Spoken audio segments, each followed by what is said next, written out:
పాకిస్తాన్ ఉగ్రవాద స్థావరాలపై భారత్ ఆపరేషన్ సింధూర పేరుతో చేసిన మెరుపు దాడిలో హతమైన ఉగ్రవాదులను పాకిస్తాన్ ప్రభుత్వం అధికార సైనిక లాంఛనాలతో ఖననం చేసినట్టు తెలుస్తుంది.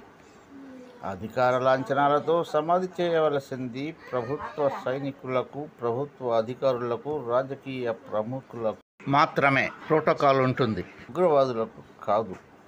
ఉగ్రవాదులకు అధికార లాంఛనాలు ఎలా వర్తిస్తాయి అర్థం కావటం లేదు. అందుకే పాకిస్తాన్లోని ప్రజలు ప్రభుత్వానికి మద్దతు ప్రకటించడం లేదు.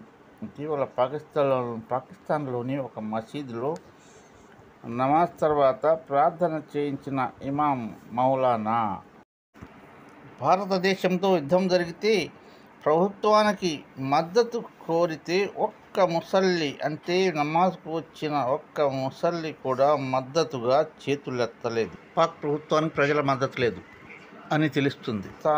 ఖురాన్ను విస్మరించి ఉగ్రవాద దేశంగా మారింది. అందుకే ప్రపంచంలోని ముస్లిం దేశాలు భారత్కు మద్దతు ప్రకటించాయి. భారత్లోని ముస్లింలందరూ పాకిస్తాన్పై మూకుమ్మడిగా విషం కక్కుతున్నాయి. ప్లీజ్ సబ్స్క్రైబ్ చేసుకొని ఒక లైక్ కొట్టి బెల్ ఐకాన్ నొక్కండి. పిల్లల మొబైల్ నుండి దూరంగా ఉంచండి ప్లీజ్.